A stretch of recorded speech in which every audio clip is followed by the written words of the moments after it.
What's up guys, how are you all? Welcome back to our channel. Here is the last part of this beautiful what if Naruto was abandoned for his sister Mito and became hero of Kiri. If you enjoy then please like, share and do comments.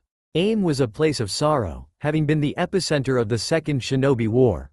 Hanzo had turned the village into a nearly unrecognizable military base. After Konan was nearly killed by Hanzo, both Nagato and Yahiko realized Jiraiya's idea of peace was a fool's dream, so they remade the Akatsuki's idea. As Obito Uchiha and Ren Naraha had been taken in by Madara Uchiha being taught all he knew, they soon gathered other members. Sasori of the Red Sand, Hidan and Kakuzu the Immortals, Kisame Hoshigaki the Tailless Beast, Deidara the Mad Bomber, Kabuto former apprentice of Orochimaru, Sen Jinzo the older brother of Samui of Team Killer Bee and last male descendant of the Silver and Gold Brothers, Zetsu the hybrid plant child of the Jubi. These 13 made up the Akatsuki. The black cloaks with red clouds were a standout wherever they were. Having spent time in Iwa, Suna and other smaller villages they had made a name for themselves, but now they had done what they needed and now was on to their real goal to capture the Jinchuriki and extract their tailed beasts. 3 years have come and gone, now the time to strike, Obito stated. Agreed, teams of 2 will go collect the tailed beasts. We must start at the beginning, with Suna. The case cage has earned a lot of attention for not being a bloodthirsty monster anymore, Yahiko said. It's settled then, Sasori, Deidara will handle Shukaku. Hidan and Kakuzu will handle Matatabe. Myself, Yahiko and Konan will take Isobu, Sen and Kisame will get Son Goku. We'll regroup and handle the rest after, Nagato explained. They nodded as Team 1 left to head to Suna. Only one little problem. Spies had been placed all over since because Naruto is a bounty hunter, so he now knew what was going to happen. It had been a year since the letter and Naruto had taken to train in the Dragon Realm for a few months. And it paid off, he could go toe-to-toe with Biju now. But he wasn't after that, he had something else to deal with. After gaining the Rinnegan he had been visited by the Otsutsuki family. Flashback. Laying in bed one night, Naruto after spending the day with Anna was exhausted and crashed out. He opened his eyes to a world he had never seen before. Hello there young one. He turned to see 3 people, a woman in the center with 2 men next to her. Who are? Wait, I know you, you're the Otsutsuki. Kagaya, Hagoromo and Himariya, he said. The 3 were surprised he knew them. When Hagoromo spoke. We are impressed you know us, this makes it easier. We need you help Naruto Uzumaki, he said to him. That is not my name anymore. Naruto Uzumaki is dead. I am now Zarif Grimoire, he stated. Yes we know, it is a shame that you reject your true self, but still, we require your help. The Biju are in great danger. A group known as the Akatsuki are trying to capture them, to bring back my first child, the Jubi. This must not come to be, for she is evil incarnate. You must save the very world you had forsaken long ago. You who carries the true Rinnegan is our only hope, for the child of prophecy will fail without, Kagaya stated to him. He looked at her with a raised eyebrow. But I am a nobody, and orphaned 2 families never wanted. How could I be of help? He said to them. You are our last living full-blooded descendant. You contain all the elemental affinites, the Rinnegan, plus you can summon the dragons. You have also helped the hosts of my children as well, given them hope where there was none, Hagoromo stated. You do not have to forgive the world, but we do ask you save it, or innocence will perish. Evil will be brought upon the earth again. They think they can control the Jubi. No one can, she is too powerful and her hunger for death and destruction will swallow this world in darkness, Himariya said to him. Naruto looked down at the ground for a moment. Think of the little Uchiha girl you saved who thinks the world of you, or the priestess of Demon Country who fancies you. Your sister Mito will need your help and guidance, Kagaya said, smiling at him. He shook his head knowing he would regret this. I know I'm gonna regret this, but what do I have to do? He said. The trio brightened up at his acceptance, and each raised a finger at him, unleashing some of their power to him. He glowed for a few moments, it died down. We have each given you knowledge and power. You can help teach them to harness the power of the Biju.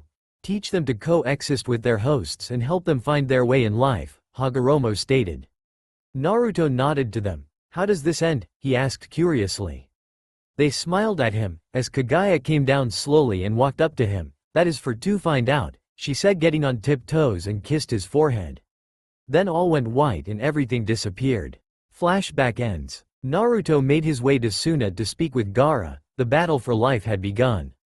Having made it out of Rain Country, the duo on two of a clay bird were en route to Suna to capture Gaara and take his Biju. He had to speak to the young leader now or he would fall. Luckily he was closer to Suna than the invaders. Skipping on heading through the front door, he hopped the wall and made his way to the tower. Gaara no Sabaku was at his desk, working on paperwork when a knock was heard. He looked over to see Zarif coming with a serious look in his eyes. "What can I do for you?" he asked. "We have trouble. The Akatsuki are on the move sooner than thought. Two are on their way here to capture you. Sasori and Iwas Deidara," he said. Gaara's eyes opened wider than normal, then narrowed. "I see. I know you don't like taking orders, but for this you need to cover the village in a sand shield. I will handle the invaders," he said. Gaara nodded to him. His people were more important than bloodlust now. "Thank you, but why help me?" he asked. The ideas of friendship was still a new concept to him. "Because kid, you're trying to make a new start for you, and Shukaku is not the bad, he is just misunderstood. And a little crazy, but still I think both he and you can make Suna better, stronger," he said to him. For some reason this made Gaara look down at the ground. A small smile spread across his face. "Thank you for the vote of confidence, but for now, let's save my home."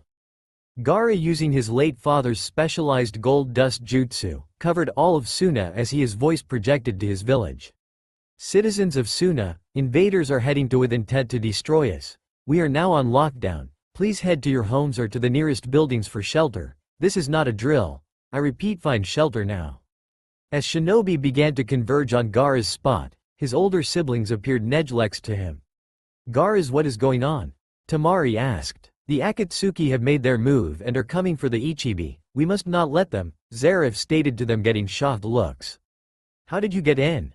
Pakura asked. "Not important. What is if the Akatsuki do get Gaara, he dies and they are one step closer to their goal," Zarif stated to them. Several gasped looks were shot at him, as they nodded and got into positions as the gold dust began to cover Suna. Zarif and the siblings stood, waiting for them. "So Sasori, huh? This will be a bit harder than originally thought," Kankuro stated. "Not really, because I have a backup plan," Zarif stated to them. "What do you mean?" Tamari asked him. He grinned under his mask as he made hand signs and slammed his hand down, and a puff of smoke appeared next to them as a head popped out and the Sand siblings saw their very first dragon. "Hello again, Papa. Do you need something?" Edilana asked him. She had gotten about 5 feet bigger for a total of 15 feet in height and about 20 feet in length. "Hi sweetheart, well, I have decided that you are going to be my partner for this battle. Bad people are coming and we need to stop them. Get into your camouflage and wait for my signal, okay baby girl?" he said to her. She got wide-eyed and very excited at this, nodding her head. Long has she waited for the day to fight alongside her papa. She smiled and waddled up to him, nuzzling him. While the Sand trio stood there unable to speak or think, as they have just witnessed this dragon not only be able to speak but called their friend daddy. Zarif kissed her head and she disappeared, leaving the four alone. "Why, you can summon dragons?" Kankuro stuttered. He nodded to them when he looked at Tamari, who seemed like she was gonna say something, but she squealed instead. "Oh my goodness, she is adorable. Can I pet her after this?" she asked very excitedly. Zarif chuckled. "I think she can stand to hang out after this is over," he said to her.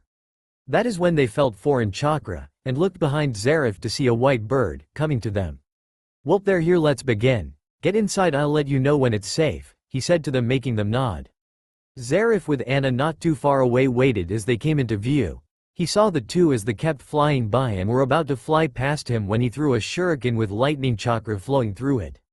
It hit the bird and exploded violently, as the two Akatsuki members falling hit the ground hard as they never saw it coming. Zarif stood there waiting, his arms to the sides. He was not arrogant or stupid to believe he hurt them enough, and he was right. The pair got up, their cloaks were torn and they were pissed. "What the fuck, who the hell are you hitting my creation?" Deidara yelled. "Me? I'm a bounty hunter and I'm collecting yours." Sasori of the Red Sand and Deidara the Mad Bomber of Iwa. They were both surprised by this, but Deidara, letting his ego inflate, smirked at him. "So you know who we are then? You must realize art is an explosion," he screamed out afterwards, laughing. Sasori just sighed in his exosuit while Zarif and Anna sweat dropped. "Is he for real, Papa?" the dragon asked her father. Baby, your guess is as good as mine, but I will say, it's a bit unnerving. Zarif said in their mental link, as he saw them finish up. Enough of this, we have come for the holder of the Ichibi, move aside or become a part of my collection, Sasori stated monotoned. Well, unfortunately you can't have him, so you'll just have to deal with me, he told them. And without warning began his attack, throwing a punch at Sasori, who went sailing while dropping a spin kick at Deidara as he went skidding. Sasori righted his stance and whipped out his tail and charging at his opponent. Zarif saw this and made his way to him, running at impressive speeds as Sasori's tail went sailing his way. Zarif caught it and in swift move broke it off, much to the Red Sand's shock as Zarif threw it back at him, hitting him in the face. Zarif turned his attention to Deidara, who stood there in shock when he saw the bounty hunter right in front of him, taking both wrists and breaking them, earning a scream from him as he was picked by Zarif and thrown to the ground hard, cracking the ground, and with one last move snapped his neck, severing his head from his body. Who are you? Sasori asked, dusting himself off. My name is Zarif Grimoire, and I protect the tailed beasts. Your little project won't come to fruition. Tell your bosses, death is coming for them, he said to him as he closed his eyes then reopened them, showing his Rinnegan. Sasori went pale. You have one too, he exclaimed. He nodded and walked up to him, slapping a seal on him, and he disappeared. Once gone, he took a breath. Sealing both body and head away, he walked back to Anna, who revealed herself as she was not needed after all. Which bummed her out, but he promised next time she would be able to help more. As they both walked back to Suna, seeing the gold dust egg lifting from Suna. Sasori, who looked beaten to hell, had appeared. In front of the Akatsuki, some had widened eyes. What happened to you? Nagato asked. I met a man today, who bade me to warn you. The Biju are under his protection, as are the Jinchuriki, he said slowly and weakly. Eyes narrowed at him as he continued to speak, though he was slipping away fast.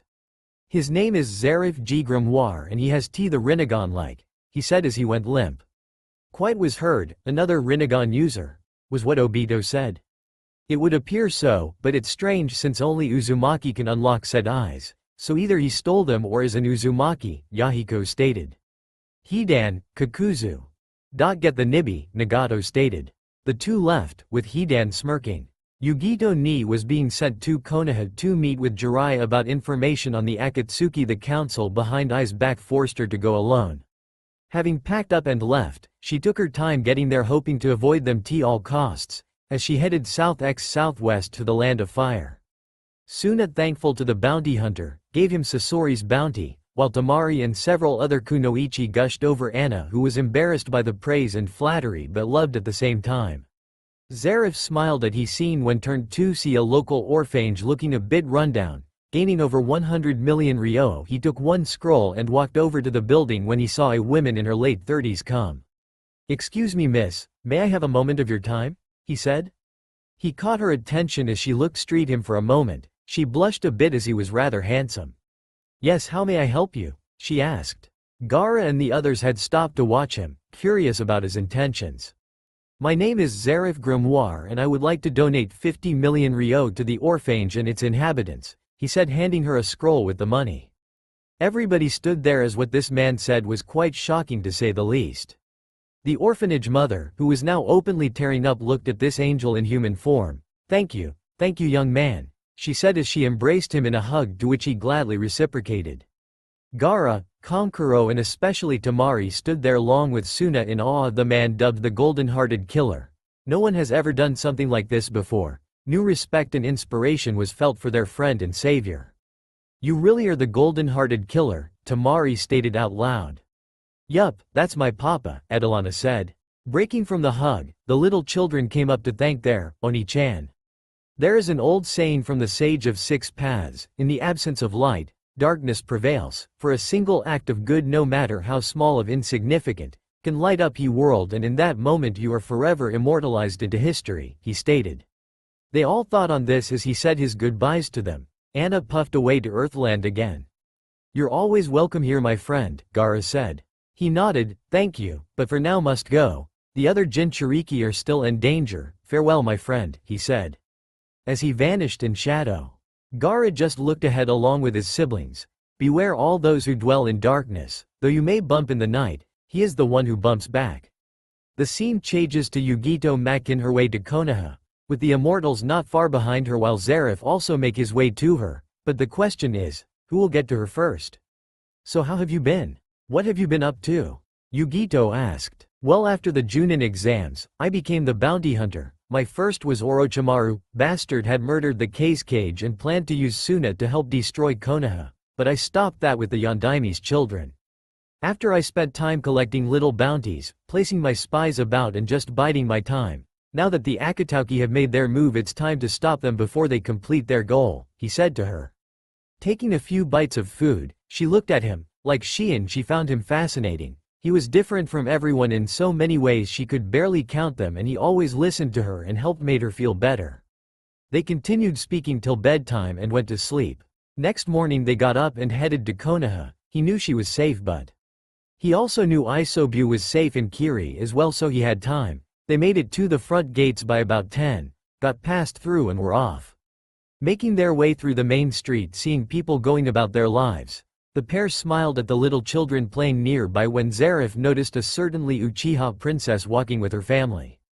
Sayuri had taken Zareth's words to heart and always stayed with family when walking around, something both Makoto and Itachi were thankful for, as the trio had been in the market for food and other items. Little Yuriheim looked up and saw him, the man who saved her. She brightened up and without thinking ran off to him. Oni-chan, she yelled and waved. Luckily he had already seen her and smiled, waving to her as they stopped, and he knelt down to her 3-year-old size. Well, hello there, little one, how are you? He asked. She began talking to him about everything, and animated like Naruto was at her age. It brought a sense of nostalgia to him. So why are you here this time? She asked him curiously. But before he could answer, both Makoto and Itachi came up behind. Sayuri Uchiha, what have you been told about wandering off? Makoto said in a stern tone. The little princess looked down and said her sorry. Hello again, Zareth-san, Makoto said kindly to him. Good morning to you as well, but once again I have rather urgent business with the Hokage. Have a lovely day to you, he said with a slight bow as he waved at little Sayuri. Minato was inside with Jiraiya talking about the several reports of Akatsuki members disappearing when they heard a knock at the door, and it opened to show both Zareth and Yugito ni. Once inside, Minato spoke up. What can I do for you both today? He asked. Well, I am here to speak to Jiraiya-sama about new information on the Akatsuki, Yugito said. They nodded and looked at Zareth. What about you? He asked. Making sure Yugito here made it. She was attacked by the immortals, he said. This made both men stop and tense up. What do you mean they're not supposed to move for another 2 months? Jiraiya said. They went early, they tried for Gaara, but stopped them, killing both Sasori and Deidara. Then they went for Yugi-chan here, and I was able to stop them before they could wear her down too much, he said. Minato and Jiraiya looked at him in pure shock. Why are you doing this? Jiraiya asked him. Because I was tasked by Hirikodu Sennin to save them, and because they deserve the chance to have better ending than the beginning most got, he told them. Nothing was said as they began to process what needed to be done. The AIM trio stood on the Great Lake as the Sanbi was being placed into the ghetto maze. Pain-sama, we have captured the Gobi, but the Yonbi got away, Sen said to them through the reins. 7. Roshi looked beat, began wandering off away from Stone Country as Onoki didn't really care for the hosts. I gotta get help now, he said, making his way out. Unbeknownst to him, Zetsu was watching him and knew Roshi would not be getting help this time.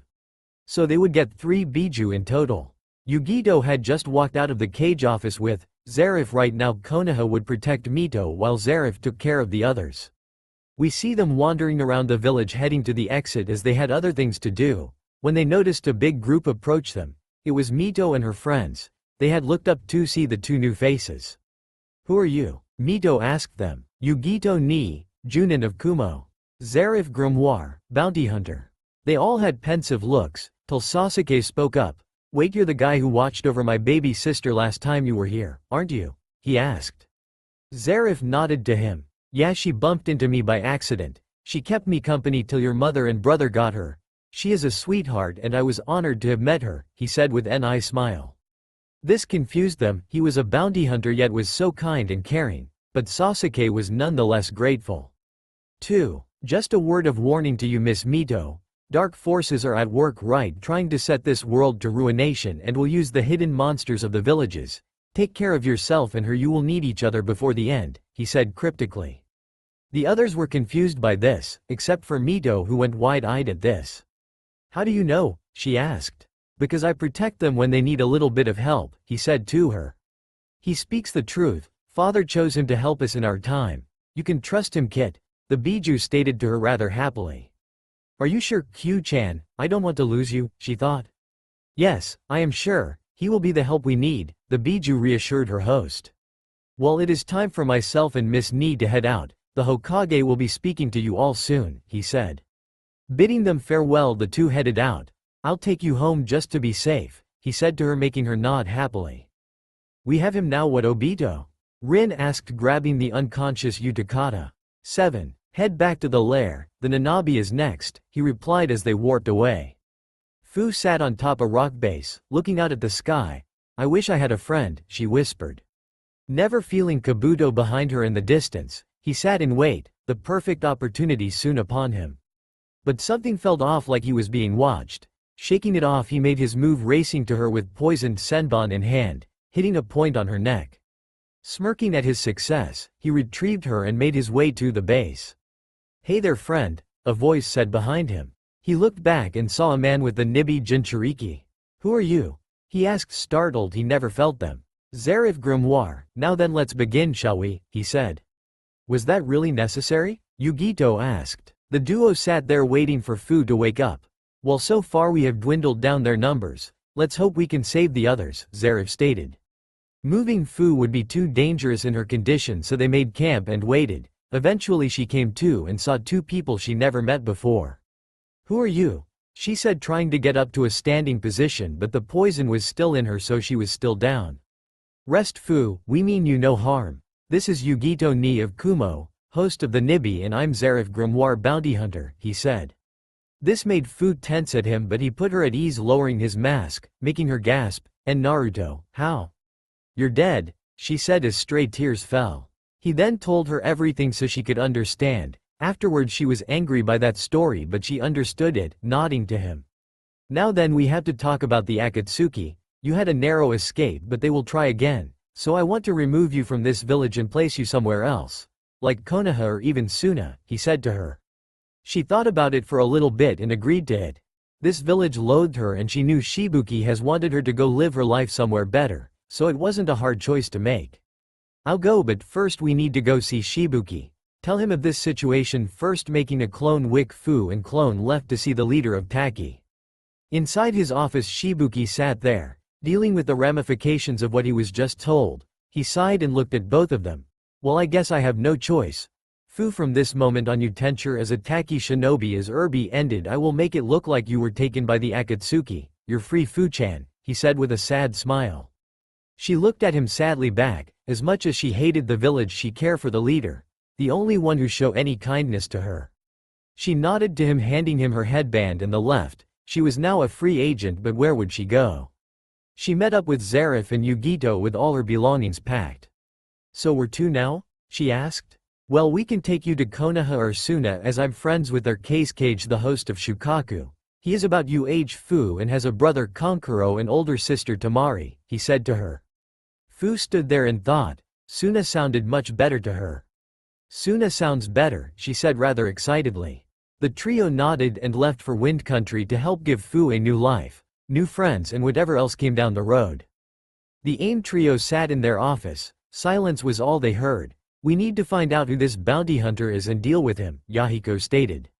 Yes, he has taken out 4 of our members and we still don't know how strong he is, Conan stated. Well, get Zetsu on it. Till then, we need new members, Nagato stated. While Obito and Rin were off on the side, this bounty hunter, maybe we could get him to our cause, Obito said. Well, see, Rin stated as the couple disappeared. Yes, I think she will be a good addition to Suna. Welcome to Suna, Fu, Gaara said kindly to her while Zarif and Yugito looked on and smiled. Fu was ecstatic by this. Not only was the Case Cage a Jinchuriki like her, but she could now make friends here and feel like she belonged. Granted, Suna was a bit dustier and drier than she liked, but she could put up with it. She can stay with us till she decides what to do, Tamari said, making Gaara nod.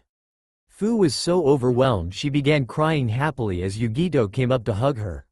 Well, then we'll take our leave, as I need to get Yugito home. Fu, good luck, and I know you'll great here, Zarif said, giving her an eye smile. They nodded to their friend and bid the two goodbye, now making it 2 Kumo, as Yugito had 2 days to return before sent a search party. Making it to water country in record time thanks to Zarif's seals, they began walking again. But since being in Konoha, Yugito has been bothered by something and Naruto could see it.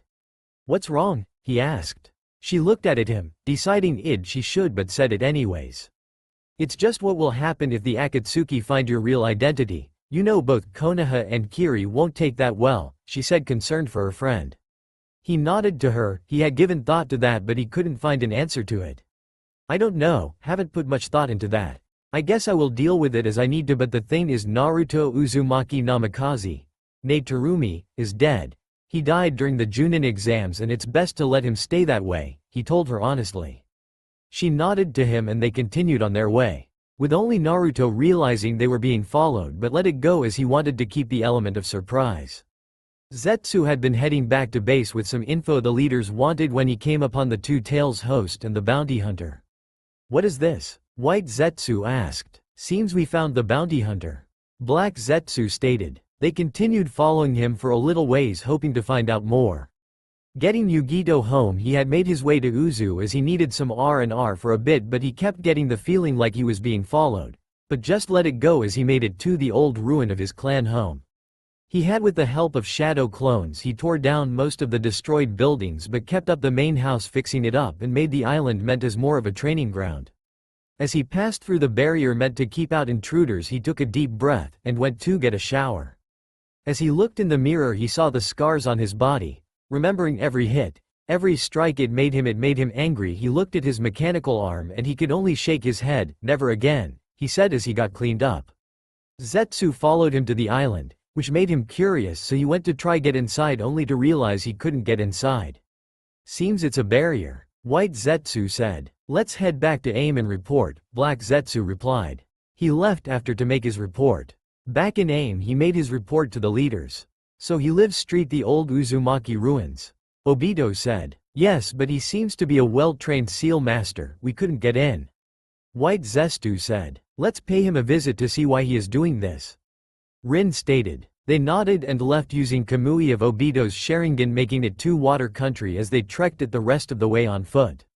Finally making it to the site of the old Uzu ruins. The enemy made their way to the island, but Nagato noticed all the seals around the old city being in Uzumaki. He had a great deal of knowledge of Fuinjutsu. He began looking at the seals to see if he could deactivate them.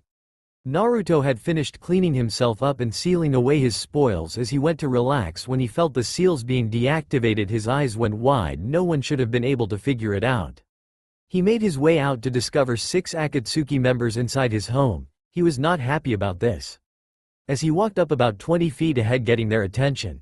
Can I help you all? He asked, getting their attention. They all looked up at him and were shocked to see the famed golden-hearted killer. He was wearing a face mask to hide the bottom half of his face. So you must be the bounty hunter we heard about? Obito asked. Naruto nodded. Zarif Grimoire at your service. Now why did you break into my home? He asked. Because have killed 4 of our members and are impeding on our goal, Yahiko said. Naruto looked at him. I know you're after the tailed beasts, but it's my job to save them and stop you. I am the emissary of the Otsutsuki family. By awakening the 10 tails you will not only destroy yourselves, you'll destroy yourselves as well. She cannot be controlled and it will cost you your lives. He tried to reason with them. You know what we are doing and she will not be a problem for us, Nagato said, activating his Rinnegan. Naruto shook his head. I warned you, now will answer for your crimes, he said, activating his Rinnegan as well, earning shocked looks. Surprised. The Rinnegan is an Uzumaki bloodline after all, and you're not the only one to activate it, he said as he held out a hand. Shinra Tensai. A blast of power hit them all and went flying back as they were unprepared for it. The fight had just begun. Getting back up, they began to attack. Yahiko and Konan made their attack, racing to him. They were locked in a taijutsu attack. Naruto spent the time dodging as they were slow and predictable. As he punched Yahiko in the face and grabbed Konan, who melted into paper. Fire style. Great fireball. Naruto moved out of the way as the fireball hit an old building, destroying it. as Obito and Rin made their attack trying to get a hit on him as the AIM trio were also getting to attack. Naruto spent the better part of 30 minutes dodging and fighting back. This would be easier if he could summon Anna, but he wasn't giving the chance as Conan threw another attack at him, as did Rin. At the same time, his lapse in movement was put to good use by them as it hit him. Even though he managed to get away, he took some major damage. His chest was scratched and bloody. Heavy breathing, he knew he was in trouble, and he also knew help wouldn't come in time, so he had to make his last stand here. Shadow Dragon's Roar. Using his dragon power, he had to take them out. His attack went straight for the AIM trio, but they made a break for it, but it hit Zetsu, obliterating him. "What is this power?" Rin said fearfully. "I don't know, but we must stop him now," Yahiko stated, the five making their attack again, this not letting up. Naruto having taken on 4 other members, and now this he was still not fully healed up to full capacity. Plus the damage he took, now he was in trouble as he was hit by one Nagato's attacks. He had to stop them now, so he made one hand sign and began glowing, as did the others. Uzumaki Fuin, transport counter. First the 5 members glowed and disappeared using one of Naruto's special seals. They were on an island between the land of wind and water, while Naruto disappeared as well, his taking him to Konoha. For some unknown reason he made it to the outskirts, where he was met by one of his spies, who told him of the 3 hosts who were taken, as well as the Sanbi who was taken as well, and their next step was to take the Kyuubi before then headed to Kumo. Naruto's eyes widened, he had to get there quickly. Getting up, he walked to the gates, badly bleeding. His face mask ripped a bit, showing part of his face, but it didn't matter. What did was making sure Mito did not get taken. While he felt no love for her, he made a promise and would keep it. Finally making it to the front gates, he was met by Anko, Kurenai and Guy. Anko was the first one to see him and her eyes went wide. "What the hell?" she said, making her way to him, alerting her companions, who looked and gasped and headed to him. "Zarif, what happened?" Anko said, getting to him. "Couch was attacked by the leader of the Akatsuki. Cough, must get to Hokage. Coming for Mito. Cough, cough asterisk. Having lost too much blood, he fell face first and passed out. Guy picked him up and they headed to the hospital." Minato had been in his office with his family as well, Jiraiya, Tsunade and Shizune having lunch when Yugo came. "Hokage-sama, we have an emergency. Zarif Grimoire was found bloody and heavily injured at the front gates. He said the leaders of the Akatsuki were coming for Mito-san. He is in the hospital now," she said.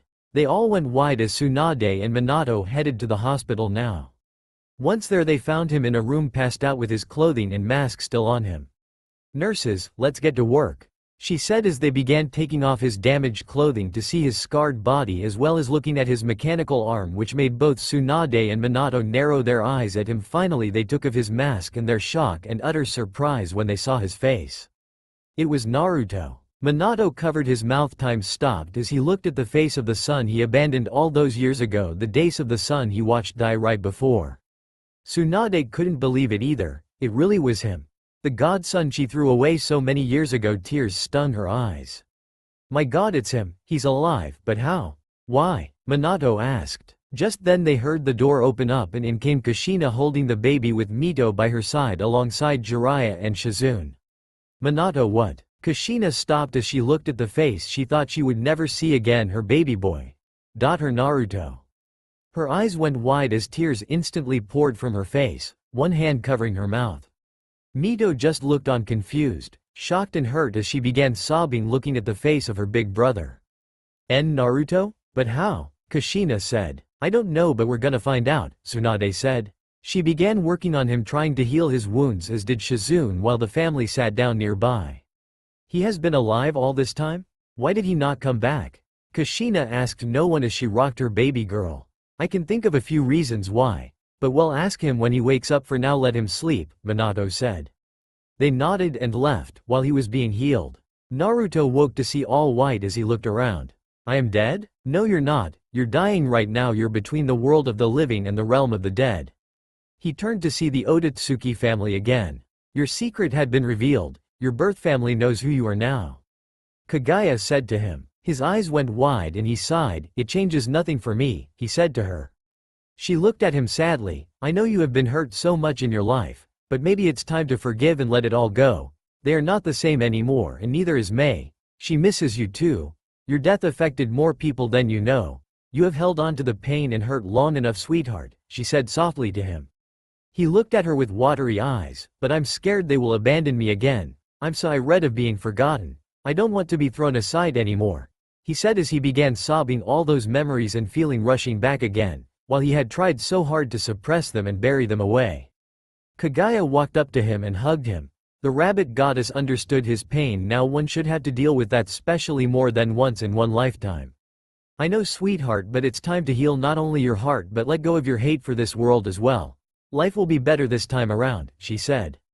Soon enough the room began to darken and she made him look at her. Your time to wake is now. Promise that you will at least talk to them and bury the hate and pain once and for all.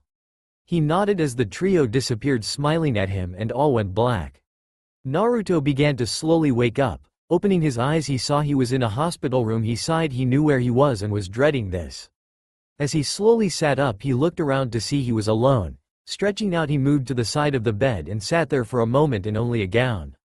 Shaking his head he touched his right arm, adding chakra to a tattoo seal on it, and an extra set of clothing appeared as he got dressed again.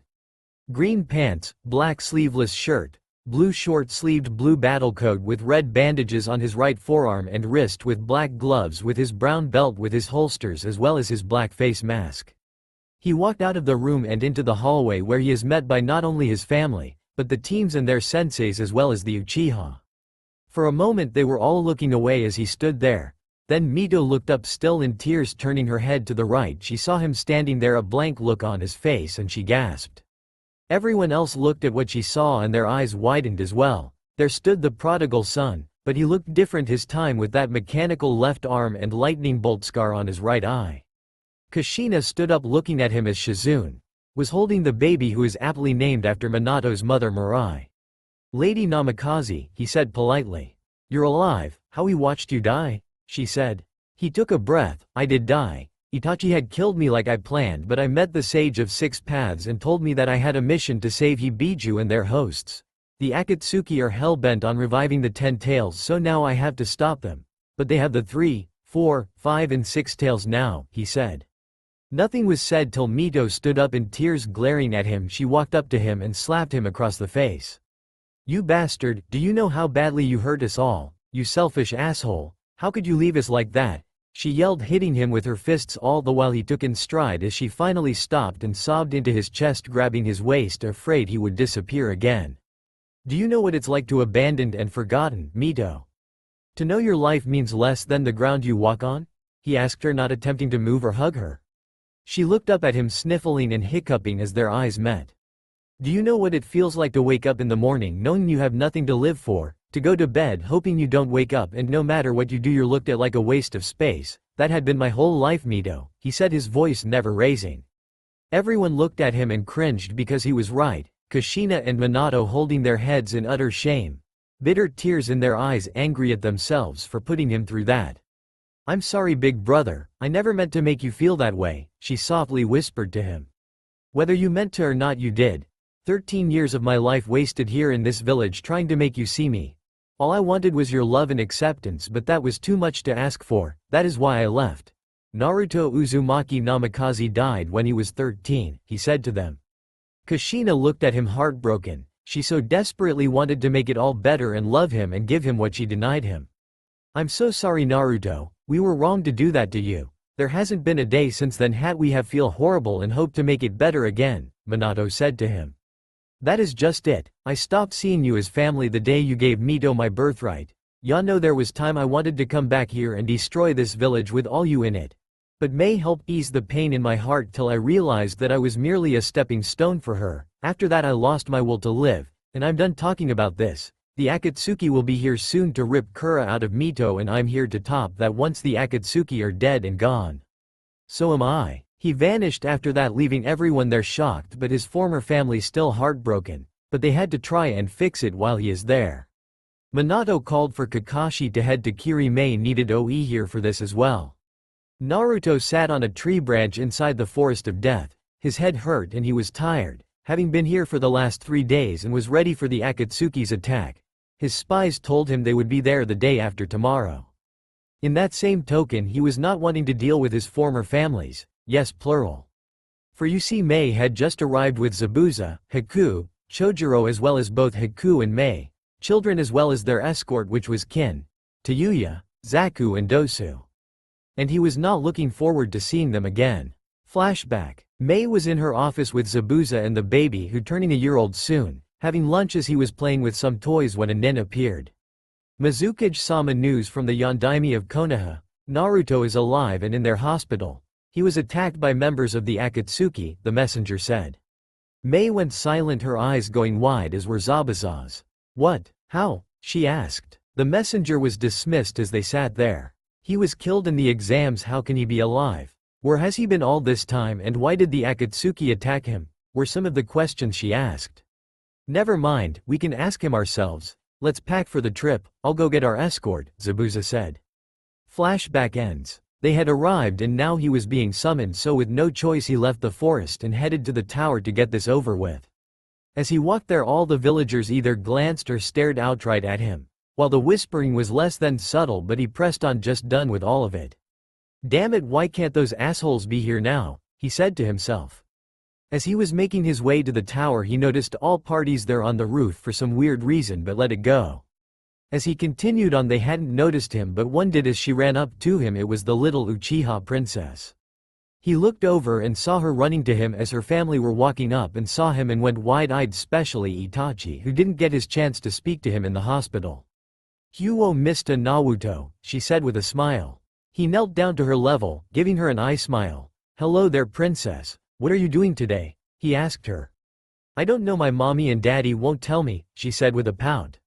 "Cheer up, kiddo, be happy to be a little kid now, cause once you become an adult, you'll wish to be a kid again," he told her, petting her head. Just then one of his salamander spies came up to him.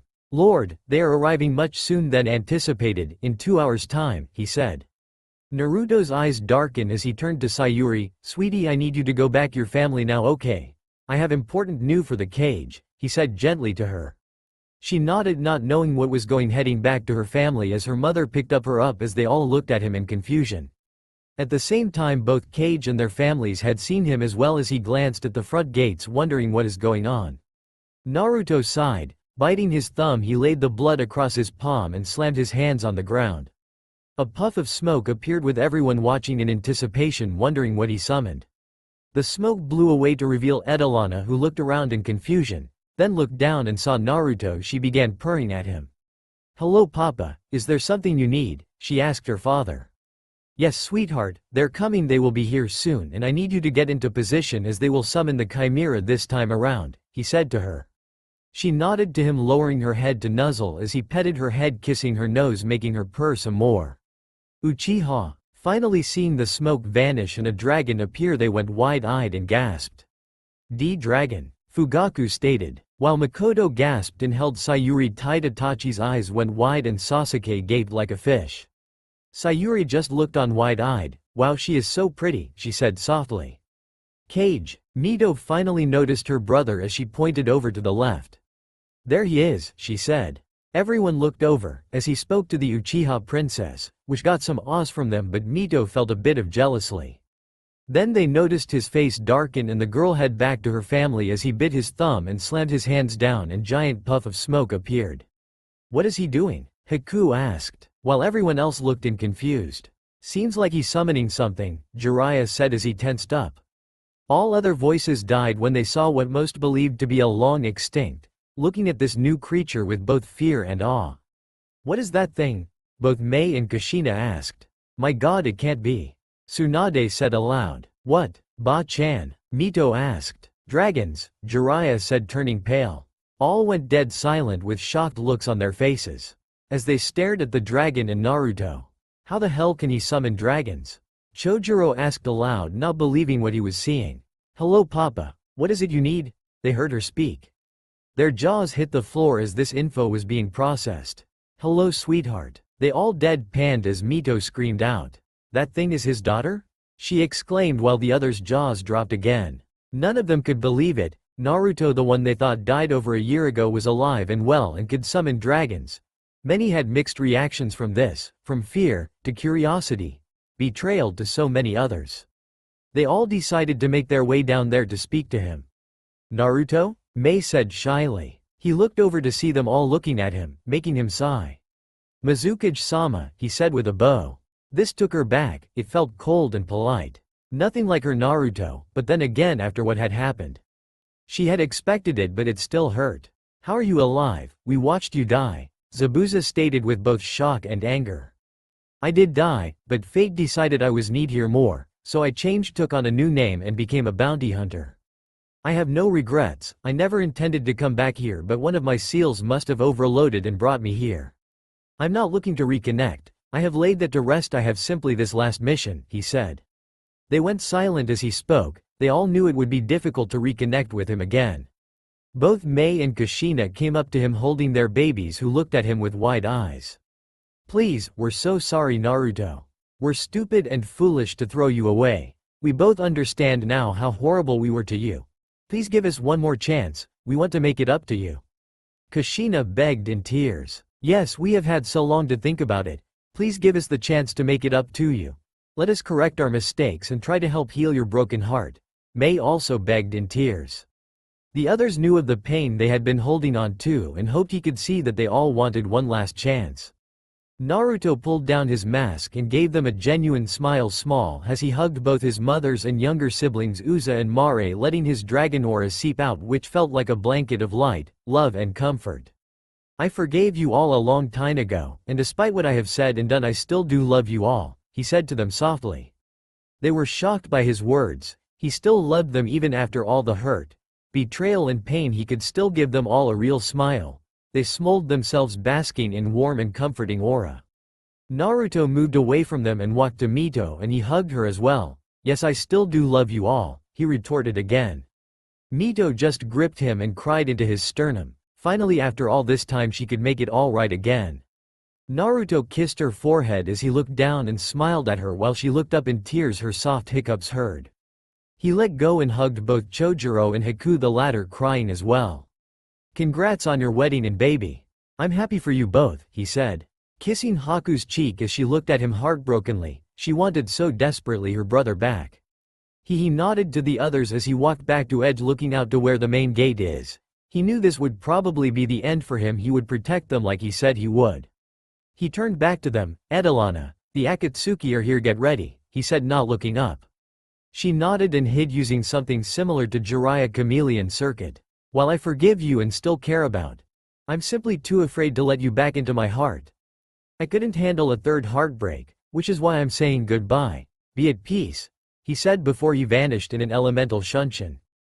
Yahiko, Nagato, Konan, Obito, Rin, Kisame, Sen Jinzo had arrived to Konoha, ready to end this trivial life and bring their goal to fruition. Having made it to the front gates, Nagato held out his palm and blasted it open. Shinra Tensei. The doors flew open and the seven walked in to see Naruto there looking at them with the Hokage, both Sennin and a battalion of Junin and Chunin, as well as 2 members of the 7 swordsmen of the mist. Looks like we have a welcoming party, Rin said behind her mask. You will not take my daughter, leave now and your lives will be spared, Minato said, wishing they would leave in peace. No, this world is too damaged to survive. We will bring a new dream where death and hate are but memories, Yahiko said. What you want is slavery. You have no right to make the choice for those who would rather love for real than die on a dream. Naruto said, glaring. You can't stop us, you lost last time, now bow down and admit defeat or die, Nagato said as he slammed his hands down and puffs of smoke appeared and 3 monsters appeared. Naruto glared while the others were in shock. What are those things? Mito said, afraid. Chimera, monsters of myth from the far west. Their amalgamation of several animals in one, Naruto said. He raised on hand and Anna came out of her cover, which made the enemy widen their eyes. You can summons dragons? Yahiko said with a small shudder. Edelana looked up and made her track, as did Naruto, both speeding at their targets and made their first attack together. Rainbow dragons roar. They shouted as a rainbow-styled power beam shot out and hit the unsuspecting Akatsuki members. The Chimera were in front, so they took the most damage with one disappearing, but they were sent back about 100 yards. The people behind them were in shock. Not only could he summon dragons but use power like them. Their eyes went wide at his as Mei and Kushina headed back with Mito to the safety zone where Makoto was as Fugaku, Itachi, Sasuke, Kiba Hana, Sume, Choji, Shuza, Shikamaru, Shikaku, Inoichi, Ino, Sakura, Hinata, Neji, Hiyashi, Tenten, Lee, Guy, Kakashi, Kurenai, Asuma, Anko, Yugo, Hayate, Genma, Shino, Shibi, Minato, Tsunade, Jiraiya and Naruto stood fast. Remember, why you fight, to protect your home, to protect all that you love. To die is not where the honor lies. It's to live fighting for everything you hold dear, so when you die, you can hold your head high and greet death like an old friend, Naruto said aloud as the enemy came back. The fight for the leaf had begun. The fight of the life of Mito and the world had begun. Once she was captured, the other four would be easy to get. Jin and Kisame began their attack by taking on Zabuza, Chojuro as well as the other Junin. This was a fight for the ages, as Jin is as powerful as uncles the Gold and Silver brothers of Kumo, and Kisame was the tailless beast. Zabuza and Guide took Kisame while the others took on Jin, as he could make shadow clones. You know, I always figured we would have to fight someday. Who would have thought it would be for the fate of this world?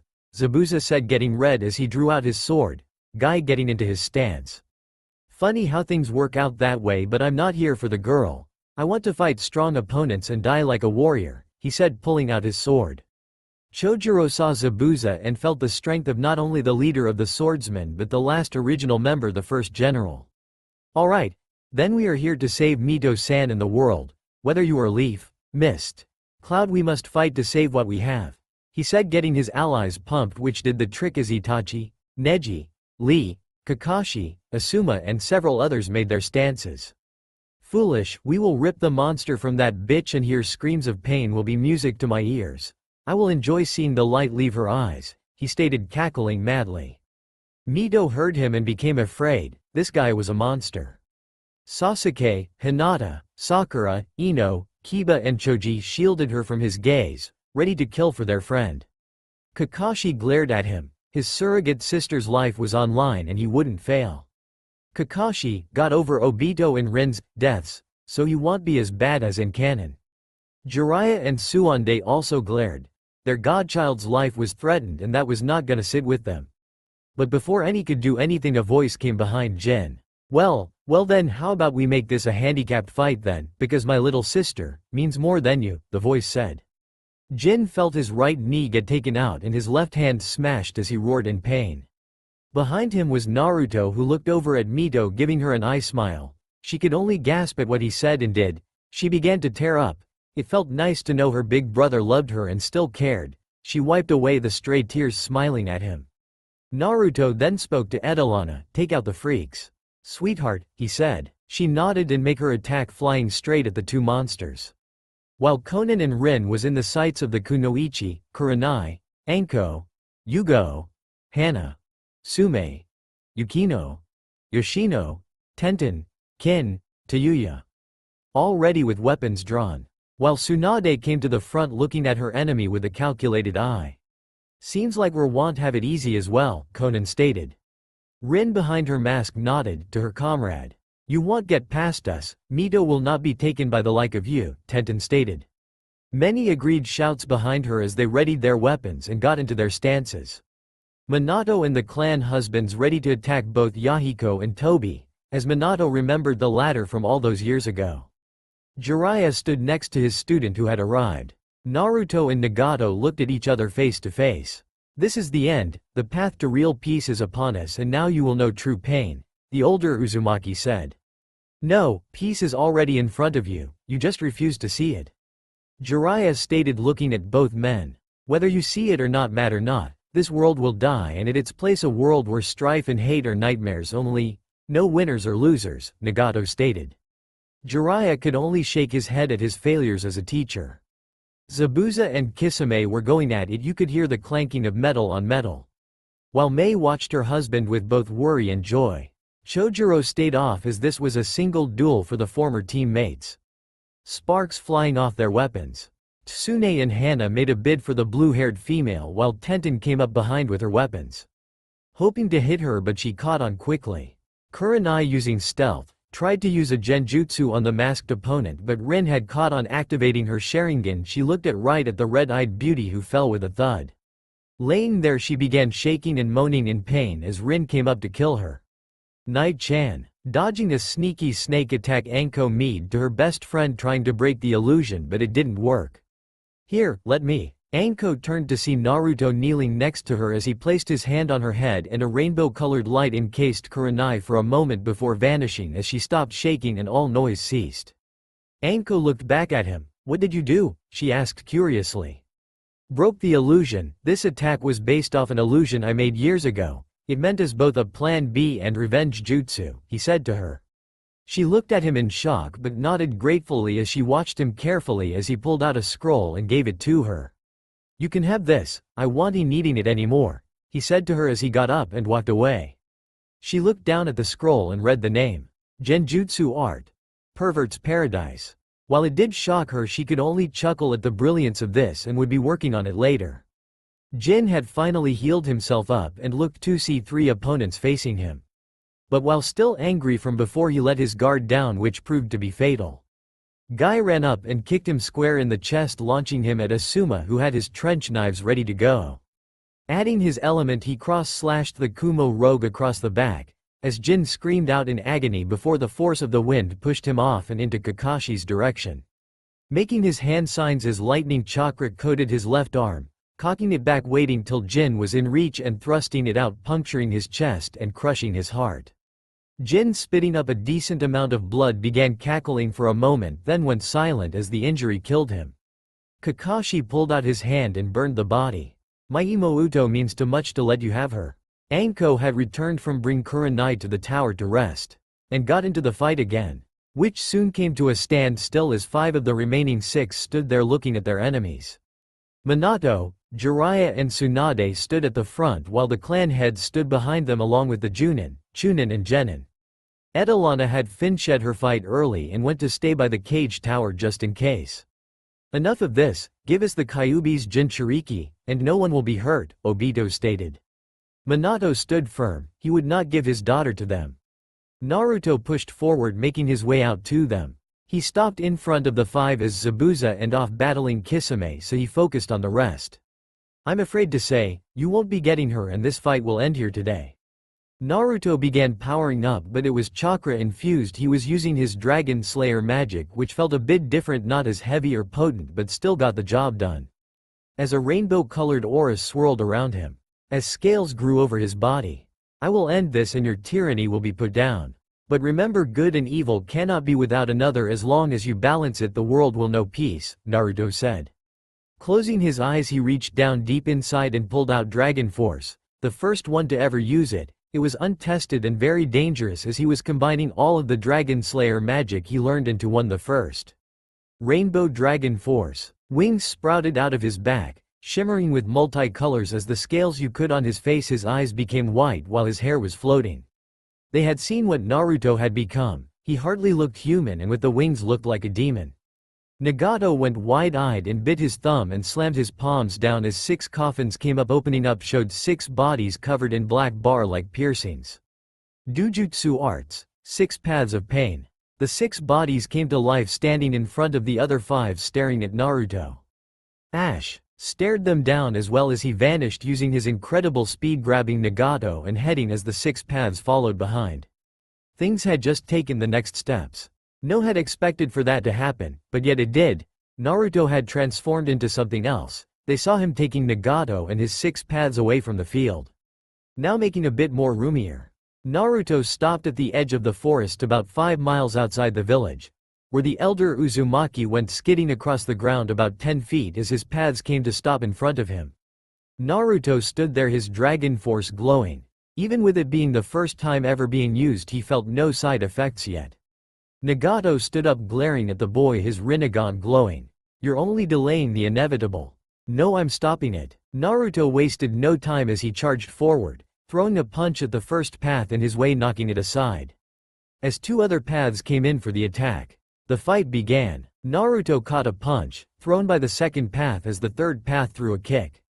But Naruto saw it and caught it with ease, but what he didn't count for was a fourth coming up from behind and kicking him square in the back, sending him flying. As the first came back fixing its jaw, the 6 stood there waiting. Naruto returned to continue on, kicking the fourth in the face, while the first 3 attacked again. The taijutsu fight was intense as punches and kicks were felt because of the awesome force behind the strength.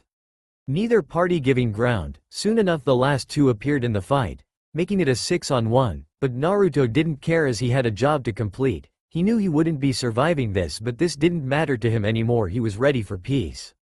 Back inside the leaf, the remaining members of the Akatsuki were not faring as good either. Yahiko and Obito were losing against the combined might of Minato, Fugaku, Jiraiya and Hiashi, as well as many of the Junin of the village. Konan and Rin were surprisingly able to hold their own against the Kunoichi, just barely though. The damage was held mainly to the front where the main gates were, so no civilian casualties could be had. At this rate we're not gonna survive this, Yahiko said, wiping some blood off his mouth, panting hard. Obito, who glared at his former village, agreed, but they had to get it done by any means. While Minato and Fugaku came in for another attack. Too many lives counted on this fight. Taking a Hirishin Kunai, Minato led the charge. Sume, who was in charge of the Kunoichi, was breathing hard, watching her comrades fight. Tsunade had thrown a punch cracking the ground as the Akatsuki moved out of the way, but were met by one side by Kin and Tayuya and the other by Anko and Hana, who took advantage of their lapsed state. While Rin saw it coming, Konan didn't, as she feared for Yahiko and Nagato. Squelch. Konan's eyes went wide, as she felt a blade sticking out of her chest. She looked down to see a small sword, with a pair of hands on it. Looking up, she Yugo, who held no expression. Roughly pulling the sword out, Konan fell an instant kill shot as her heart had been severed. Yugo looked back, a grim and tired look on her face. Rin looked on to see her friend dead. Filled with rage at her former village, her eyes began glowing as she pulled out tag bombs and throwing them at her enemies. Soon enough explosions were seen and heard, as well as cried of pain were the only noise heard. Hana, Anko, Kin, Tayuya were critically injured, while Shizune headed to aid them. Sume, Tsunade, and Yugo stood in her way now, as Tenten, Hinata, Ino and Sakura were back up just in case. Without a word they charged the masked girl, hoping to end this quickly. Yahiko had seen the girl he loved being killed before his eyes, and it sent him into a blind rage as he began attacking Minato and Jiraiya without cause or care, leaving Obito to curse while he took on the male clan heads, mainly Fugaku, Shikaku, Inoichi, Choza, Shibi, Hiashi. Even with the Mangekyo he was still outmatched in terms of experience, but they had a mission to complete. I have failed you all, but today marks the end of the Akatsuki, Jiraiya said sadly as he slapped 2 tags on Yahiko's head as Minato distracted him. Jumping away they blew up along with his head. Minato grimaced seeing another of his student siblings go. In another life he would have liked to have gotten to know them. He turned to Kushina, Mito and Mirai, all safe, making him smile, but then felt a huge explosion outside of the village and remembered his son was still out there. Naruto was now having a hell of a time with the 6 paths and his Nei Dragon Force active along with his Rinnegan. It was draining him quickly, but at the same time keeping up the use of chakra as well was killing Nagato as well. He had felt both Konan and Yahiko pass on and was heartbroken. He no longer wanted to complete the goals, but he wanted to just kill them all. The 6 paths advance again, trying in vain to cause as much damage as he could before the end. Naruto was ready for this to end, so he carried on through the pain now, as he didn't have much more time left. Path number 1 made the first move, cocking back to punch him, but Naruto caught it and broke the hand, and with his other fist smashed the head and ending the body completely. Not wasting a second he made the next one as path number 3 was right there. Summoning some power, the rainbow aura formed in his hand. Rainbow Dragon Punch. With it he evaporated the body. Powering down he went for path number 4, drop kicking it hard, it exploded en masse. Naruto was now panting. Taking a minute he coughed up blood, he had to finish this. Path number 2 made it way to him, punching him hard and sending him flying into the trees, with path number 5 and 6 close behind. Naruto got up and charged again, wanting to end this quickly. Rainbow Dragon's Roar. A blast of rainbow-colored energy flew from his mouth in the direction of the last 3 paths. Number 2 moved out of the way, but 5 and 6 weren't as lucky and took the hit directly, being disintegrated. Nagato couldn't believe it. He had the eyes of God, unimaginable power, and yet this man was beating like a drum. His body now shaking, he coughed some of his own blood, his vision now blurring. Naruto was panting, his energy nearly depleted. He had to win this for Mito and the others. Shaking away his blurry vision, he powered up to finish this, coughing up more blood in the process. The Dragon Slayer power was destroying his body. Racing ahead, he was now fighting not only against pain but time as well. Minato was facing against the very same man who nearly killed him and his family. He would not lose this time around, especially as the Nine Tails was not a factor in the fight, more would she want to be, which he was thankful for. Charging at his enemy, they clashed blades. While Suande was on a battle of strength against the masked female. Everyone else, including Edelana, was now protecting Mito as well as Kushina, Mirai, Mei and Uza. Asuma and Anko went to take care of Kurenai, who now had just woken up. "Wah!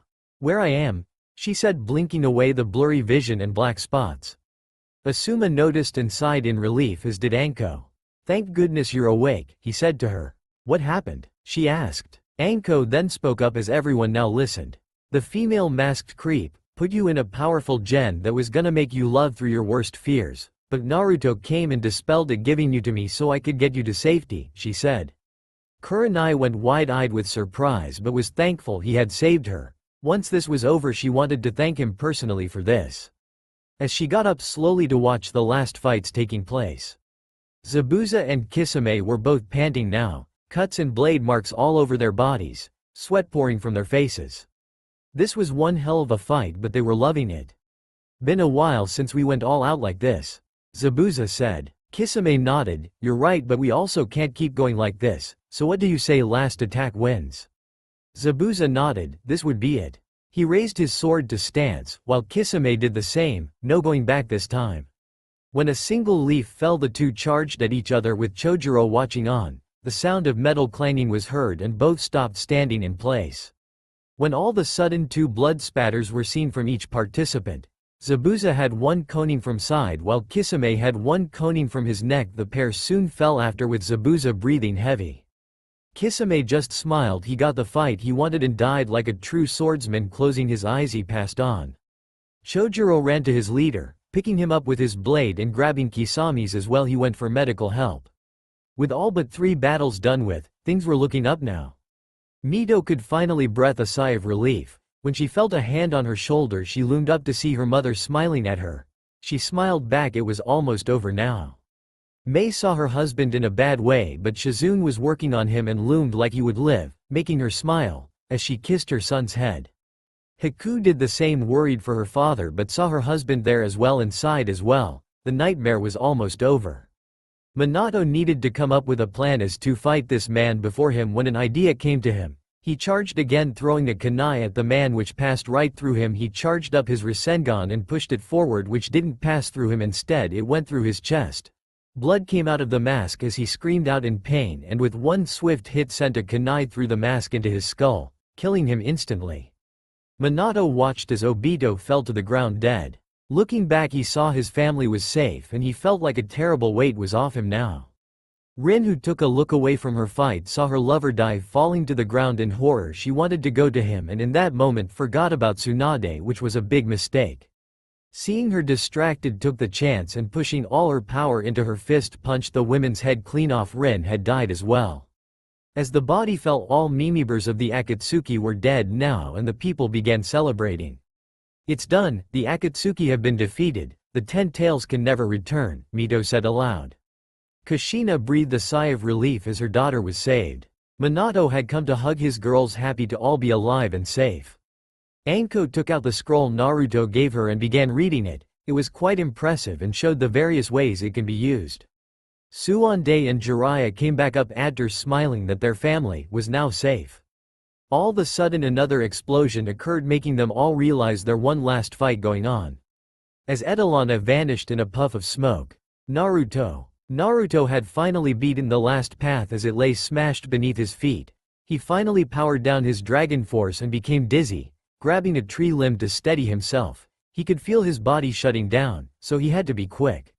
Making his way to Nagato, both breathing heavily with major rasp, they stood facing each other, only meters away from each other. "Looks like this is it, for both of us," Naruto said, what little strength he had left to stand with. Nagato nodded as he began hacking up blood, his breath shallow, the light dimming in his eyes.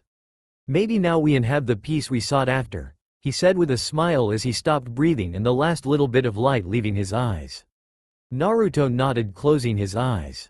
With that he began his journey home, a trail of blood behind him. He wanted to die in peace. Besides, this was their victory, not his. When everything stopped, they had assumed it was over and went to find him. They found Nagato but no Naruto, but they found a rather large blood trail leading away which concerned and scared them. They followed it hoping Naruto wasn't too badly hurt. He just wanted to go home but it seems that was not meant to happen. As his body was shutting down, he stopped at the edge of the forest. Laying against a tree, blood now draining from his mouth, he hacked up some more. Catching his breath, he wiped it all away then laid back. This was it for him. He looked to horizon to see the sun was beginning to set. Beautiful colors of the sky as the wind blew the clouds, almost making it look like they were sailing away. He had a peaceful smile on his face as he grabbed out the dragon summoning contract. He decided he would give this to Haku. He trusted her the most to keep his baby Anna safe and she would honor that. Having a hard time keeping his eyes open, heard commotion to the right and saw search party. Mito was ahead of the group. She desperately was looking for him and she found him, laying against the tree. Found him, she yelled out, getting everyone's attention. They all looked and saw him. But they noticed he was pale and with blood everywhere. Mito had made it to him. "Naruto, are you okay?" she asked, catching her breath. He smiled at her. "No, using the dragon force proved too much," he slowly said to her, his voice cracked. She didn't know what that meant but didn't have time to think about it as the others appeared. "Naru-chan," Kushina said, full of panic as Mei looked at him in horror. He smiled at them all. As he was about to speak, an attack hit and began coughing up some blood, making them gasp out on horror. Suande and Shizune got to work trying heal him, but he stopped them, shaking his. "My insides are liquid now, shutting down slowly, the damage is done," he said to them. They went wide-eyed but slowly nodded, knowing there was nothing they could do to save him. Kushina and Mei were now in tears. They were losing him all over again. "Please, don't, big brother. I need you to stay with me," 15-year-old Mito said, not crying. He felt bad for her as he reached out and hugged her to him. "I will always be with you, in your memory and your heart. I will always love you, my sweet little Mito," he said quietly to her. She gripped him tightly, hoping to keep him alive again as she broke down sobbing into his chest, begging him not to go. He kissed her head as he made her look up at him. "You have your life ahead of you. Be the wonderful clan head I always knew you were. Be the light in the dark and know I will always be proud of you." She nodded but the tears hurt to see. She got up as Kushina and Mei came down. "I'm so sorry, baby. I'd give anything to go back and make it all right," Kushina said pitifully, trying not to break down. "Please don't leave us, not again. We have so much to make up for," Mei said softly, caressing his face. He smiled. "Despite everything, I'm glad you two were my mothers, and for the moments we got to have. I'm grateful for them. I love you both," he said, his breathing now ragged. This shocked them both, but it made it all the more painful as the reality hit. Kushina's heart was breaking and Mei was crying. They couldn't save him, but the only comfort was he still loved them. Minato and Zabuza, now in tears as well, brought down Mirai and Uza to see their big brother. He raised his hands to their little faces and rubbed them gently. The two were looking at him with big eyes, making him smile. "You two are the future. I can only hope that you are better than I was," he said as he muttered a prayer as he placed his hand just above their heads. They both were glowing softly in the rainbow spectrum. Finishing up, he kissed both their cheeks, making them giggle as they didn't know what was going on. It was a bittersweet moment for them all. All of a sudden, little Sayuri came up to him while Makoto, Fugaku, Itachi, Izumi, and Sasuke stood by watching. Miko was in tears while Itachi stood there trying to break, but the tears pouring down showed otherwise. "Huo Mista Naruto," the Uchiha princess said softly. He looked over and smiled. "Hello, little one. Have you been a good girl for your family?" he asked. She nodded sadly at him. "Don't be sad for me. Be happy, tomorrow will be a new day. All I ask is that you be the best you can, and remember, family will always be there. They are the greatest gift you can be given, plus family is what you make it," he said. She nodded and got down and hugged. "Thank you for being my friend," she said. She got up and went to her family, who smiled at her. The time was near. He picked up the scroll and looked to Haku. "I have a gift for you," he said to her. She was confused but made her way to him holding her son. He smiled at her. This eye is the dragon's summoning contract. I want you to have this. He said. This shocked them all. Haku looked at him through watery eyes. Why? She asked. Because I trust you take care of them, especially my Edelana. I trust you the most, to protect my baby after I'm gone, he said, tearing up at the thought of leaving Anna was painful enough. Haku didn't know why, but she began crying. He trusted her the most, but she was losing her first friend and big brother. It had become too much. Please, don't leave, I need my big brother too. She begged him, her voice sounded heartbroken. He, using the last of his strength, stood up shakily as he embraced her hand gripping him. Like Mito, as long as you hold me in your memory and heart I'll never truly be gone. And like her I am not only so proud of you but I will always love you, he said, kissing her head and his nephew's. No dry eye was seen as they were now giving their respect to the man they had forsaken so long ago, the man who came back to save them and who was now dying for real. Chojuro had come and hugged his best friend as well. His sobs could be heard as well. Naruto just hugged them all. He had saved them all and made up with his family. There was nothing left to hold on to anymore as he closed his eyes and his heart finally shutting down. He let go of the couple as they hugged each other and he in slow motion fell backwards, hitting the dirt. His time was done and he passed on. Shion was sitting with her mother drinking tea, talking about nothing special when a guard came up to them. My ladies, we just received word. About an hour ago Zarif Grimoire the bounty hunter died. He fought with the mercenary group the Akatsuki, he said.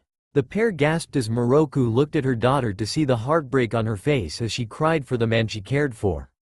Despite the sad setting, the sun was shining with the clouds dancing overhead. In Konoha we see both leaders of He Leaf, Mist and Sand along with their families and friends paying respect to Naruto. Minato and Kushina with Mito and Mirai. Kushina the devastated look as they bury her baby boy's urn. Mito smiling sadly as she touches her face, with Naruto's eyes. As per his request she now holds the Rinnegan. Mei, Zabuza, Uza with Haku, Chojuro and their infant son with Edelana who has been crying. Haku comforts the dragon but she misses her papa. On another side we see the 7 Jinchuriki, some bandaged up but all happy to be alive and all owe it to Naruto who even in death saved them all. Even Shion and Moroku went to pay their respects. Minato let go of his wife, walking up to the podium. Today we give thanks to someone who changed the very fabric of our lives and gave us all a second chance. He was my son, but he was more than that. He was a son, brother, uncle, friend, and we owe it to him to start over, build better world. A world he laid the groundwork for, he said. Many there nodded, the Uchiha, the Inuzuka, Aburame, Nara, Yamanaka, Hyuga, Akamichi. The Junin nodded. Kurenai laid a white rose on his headstone as a thank you for saving her. Anko smiled, gripping the jutsu he gave her. The Jinchuriki all gave a single flower as a thank you. Mito came up last, her eyes damp from the tears. She knelt down, kissing the headstone. She said nothing but cried. She was heartbroken, she just wanted her big brother back. Hinata and Sasuke came up to her, helping her up, hugging her as she cried. Mei and Kushina put down 2 headbands, one of Konoha the other of Kiri. Their faces paled, tear stains crusted on their rosy red cheeks. Makoto and Sume had come up as well, putting a flower next to the headband. They wish they have been better godmothers. Itachi and Hana had come up to bring their others back. Bowing their heads for a moment of silence, but still quite sobbing was heard. Raising their heads up they saw Rainbow over the Cage Mountain and they knew he was still there. In front of the council Naruto stood, his face stone. Will you take this mission? Agnolohia asked. He nodded, a new adventure sounds good to him. The dragons smiled and nodded.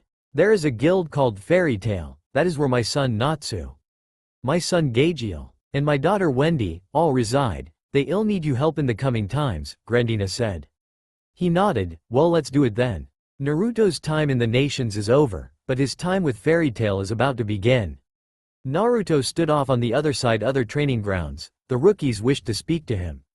I want to know one thing. Who the hell do you think you are attacking Mito like you did back in Wave? Kiba stated angrily. Naruto raised an eyebrow at them while both the Hokage and Mizukage watched this with their families along with the clan heads watching this tense standoff. Well, in my defense, she attacked me first. I had no real interest in fighting her at that moment, he said to the dog boy. Hinata and a couple others looked at said blonde who nodded, slightly embarrassed at that memory. You still had no right to hurt her like that. She is still your little sister, Ino said harshly to him. Why the hell am I being lectured by brats nonetheless? None of you children know a goddamn thing about me. Or the hell I had to face in this place. So step off your high horse, Blondie, he said with an annoyed tone, crossing his arms over his chest. Have any of you been looked at like you were worse than dirt? Been treated like a disease that no one wanted to be around and have no reason to hope that it will get better? He asked them. None of them spoke as they looked down, unable to speak at the moment. He was right and they knew it. It was still your job to his older sibling to look out for her, Hinata said to him, looking back up and glaring at him. Oh, this coming from the stuttering little princess who pokes her fingers together and passes out when a boy speaks to her. The same one who lets her little sister beat on her because she has no backbone to stand up for herself. Please spare me, you little hypocrite, he sneered at her. This shocked her as to how he knew about that, but bowed in her head in embarrassment. Hisahi was not happy hearing that, and neither was his wife. Why bother? She had parents, godparents, friends and a Biju for company. I had no one, I was ghost, one they didn't want, he said again, mainly to himself, emotionlessly. Minato and Kushina were cringing, having to remember the fact they spent no time with him at all. It hurt them badly, especially Kushina, who was holding a sleeping Mirai. I'm done with this conversation. I won't stand here and be lectured by these little shits who have no idea how the real world works. Good day, he said, annoyed. He began walking off, but the rookies were not going to let him. You screwed with one of us, you screw with us all, Kiba said. Naruto looked back. Okay, Mud, you're pushing a real fine line here. I am a bounty hunter, in case you forgot. I could kill you, take you into a collection agency and go on my merry way. He explained. This made the kids look at him wearily and nervously. While the clan heads tensed up, they would make sure that wouldn't happen. Naruto, you know you can't do that. You would be branded as an S rank and hunted forever, Minato said to him, trying to defuse the situation. Naruto scoffed, but it's okay for them to talk down to me with this self-righteousness? I shouldn't have come back, this was a waste of my time. He was now furious, he was done dealing with them. Both families flinched hearing him. They knew he still harbored resentment, so it didn't surprise them at all. You can't walk away. You don't just come back from the dead and leave once it's over with. Hinata said, glaring at him, walking up and grabbing his arm. Naruto turned back. You seem to think I care. I had no real intentions of coming back, but with the Akatsuki I wasn't given a choice. I told you about danger, now it's time for me to go. He glared at the Hyuga, retching his arm away, not backing down, which finally made her flinch a bit. But we need your help. If they get your sister, this world will be plunged into darkness. Kushina said, pleading to him. No, they won't. I killed off 5 of the members. You will win this war without me there. You don't need me here. You have all the power you need, he told them. Kushina and Mei began to slump a bit, seeing he was not wanting to stay. You think you're so much better than us that you can just leave? Ino said incredulously. I don't think, I know. Now piss off, Naruto said simply. This pissed off the rookies, who looked offended. But both Kushina and Mei were heartbroken hearing him speak like that. He had changed drastically, and it wasn't for the better. They were in tears seeing how cold and callous he really was underneath the calm demeanor. Well, if you disagree, then do something about it, otherwise stop your bitching about it. But then again, you're all clan heirs, everything was given to you, so why should I expect otherwise from whiny little brats? Naruto said to them. Hey, you may be her older brother, but we are the best to come out of Konoha. You couldn't take us all on. Sasuke said, with Kiba and Choji nodding in approval. Naruto raised an eyebrow. I took on Itachi, killed Orochimaru, slayed over 1,000 men with 3 jutsu, took on the 3 tails and stopped Kiri's civil war. What have you done? He asked them, now waiting for a response. This stopped them all dead. They knew about it, and he was right. Compared to him, they were rookies still. Many of them looked down as they had no comebacks, while Sasuke and Kiba grit their teeth in earnest. As far as I am concerned, this village, this world can burn. I don't care anymore. I am going home, and I expect you not to bother me anymore, he said, walking away. But Kiba and Sasuke wouldn't let their pride take hits like that. You'll regret looking down on us, you bastard. Kiba screamed as the two charged ahead, throwing punches at him. But he turned around and grabbed their fists. Pride has no use for the dead, he said darkly, throwing down their fists, grabbing their heads and smashing them together, knocking them out. He looked back up at them all. Last warning, come after me again. I will kill you and take you to the bounty office, he said with electricity sparking off him to get the point across. This made Minato sigh. I'm sorry Naruto. I really did fail with you, but for injuring clan heirs, you're now under arrest, he said tiredly. Naruto cracked his neck. You know what? Fine, I'll do you one better, kill you all and give Mito to them wrapped with a fucking bow, he said, now activating his Rinnegan as he turned back, now walking fast-paced to them much to their horror. Anbu appeared to take him into custody, rushing him in hopes to catch him off guard. Shinra Tensei. The blast threw them all back, seeing it didn't work and he was still coming. Kid, just give up, it doesn't have to be this way, Jiraiya pleaded. You're so full of shit, you let them attack me, I defend myself and I am the one in trouble, so you know what, you can go fuck yourselves. He bellowed out, unleashing his bloodlust upon them. Everything felt heavy now. The rookies, who never felt such power, began shaking. Those like Sakura and Hinata began crying. The adults couldn't believe how potent it was. They were sweating badly as well, not to mention that breathing was becoming an issue. Both Uza and Mirai were now crying and shaking. The negativity was harsh and they couldn't handle it as Kushina and Mei were shielding them, same with Haku and her son Shen. Naruto then began killing off the Anbu with mercy or remorse. His gaze back on them, amping up his killing intent greatly. It was more powerful than even the Nine Tails.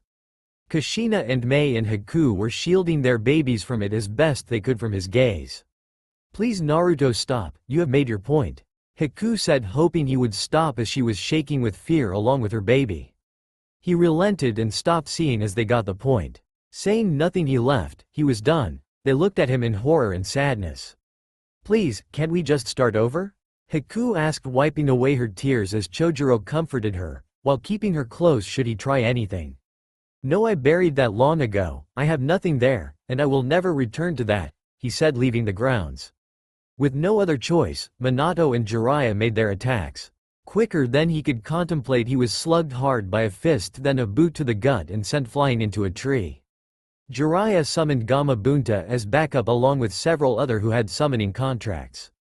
Naruto got out of the tree. Since you won't let me leave of my own accord, the hard way it is, he said, doing his own summon. Appeared at two dragons, one was Edelana, the other was bigger, with horns on his head and a red and black coloring to his scales. This made everyone stop dead looking at these creatures. My god, he has dragons, Tsunade said, now in shock. Many of the others couldn't believe it either as the two stood there glaring at them. Ryuzaki, the Akatsuki are coming, kill them and burn the bodies, he said nonchalantly. The bigger dragon nodded and flew off to finish them. Edelana, they want war, he said, looking to her. Understood Papa. As she channeled her own dragon force, she made way against the other summons. You want war, you'll get war, he said, channeling his own power, his Rinnegan still activated. The rookies were now ready to fight along with Chojuro, Kin, Tayuya, Dosu and Zuko. The clan heads were also ready. Itachi and Hana were first. It does not have to be this way, stop this madness, Itachi said. I didn't start it, but then again it was always me against this world and I stand alone, Naruto rushing ahead. At speeds even the Sharingan couldn't match. He decked Hana in the face and kicked Itachi away, still speeding by. The heads got into the fight as well to protect their kids. Naruto wasn't pulling any punches and took them all out like rookies, to their kids' horror. Their bodies splayed out bloodied and unconscious. Turning his gaze to the next generation, he walked to them, his eyes blazing. He was done playing nice. Fuck what the sage and his family asked of him. He was done being the good guy. Minato and Jiraiya intercepted him to make him stop. On the side, Kushina and Mei looked in horror and fear. This wasn't the boy they loved. He was a monster and he couldn't be stopped. Haku held her head in shame and heartbreak as she cried. Her big bother was gone. Kakashi and the Junin were now the backup, keeping the kids safe, who were in front of Kushina, Makoto and the others who were now there watching the carnage. We must go now, Kushina said to the kids.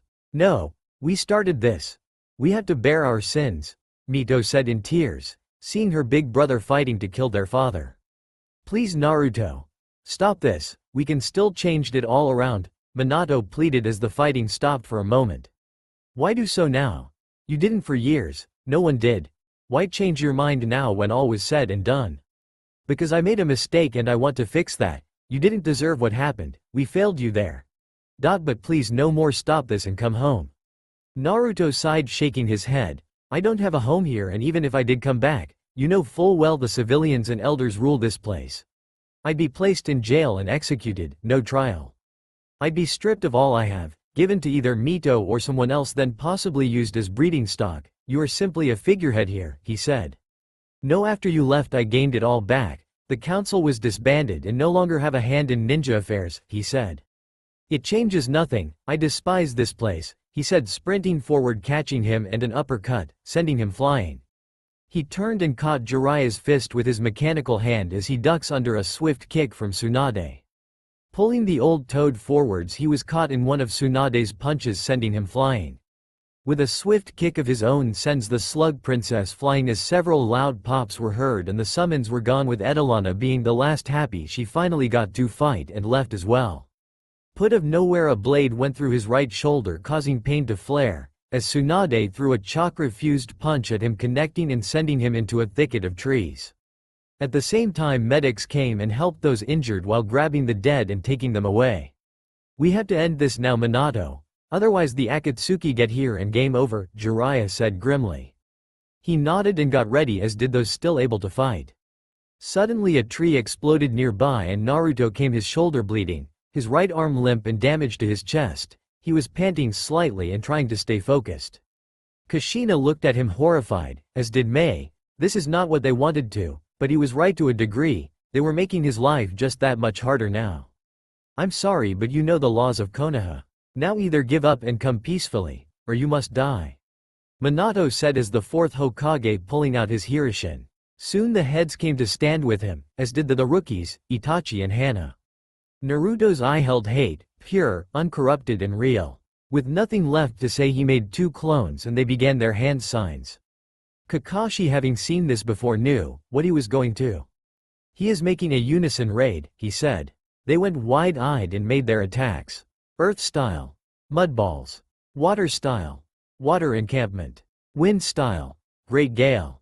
The mud balls were covered in water and hit by the wind, freezing them. As they sailed into the leaf nin's paths, the Uchiha threw fireballs at them to counteract them with great difficulty. At the same time, a giant explosion was hears and the dragon came back with two bloodied cloaks. Naruto looked at him, seeing it was done. Good, you can go home, he said. The dragon nodded. With them dead, one less issue to worry about. At the same time, the others saw as well, and while glad, were shocked by this. He was done playing games, making several more clones. They reached out at his attackers. Bansho Tenin, lifting off the ground, they went sailing to him as he pulled out chakra rods, slamming them in shoulders and into the ground, pinning them to he ground. This is it for me. No more warnings, no more games. I am walking away, leave me be. With nothing left, he walked away, vanishing into the air, leaving the remains behind. Shock, sadness, anger, self-loath and determination were felt. The kids decided to leave him be, much to Mito's heartbreak. But it was for the best. Nothing was stopping him from killing them and taking them into the bounty office. With the Akatsuki dead, life could breathe and things went back to normal again. But they all made sure not to invoke the ire of the bounty hunter ever again. That's all for now. If you want to see next part, then please like this video and subscribe my channel. Thank you.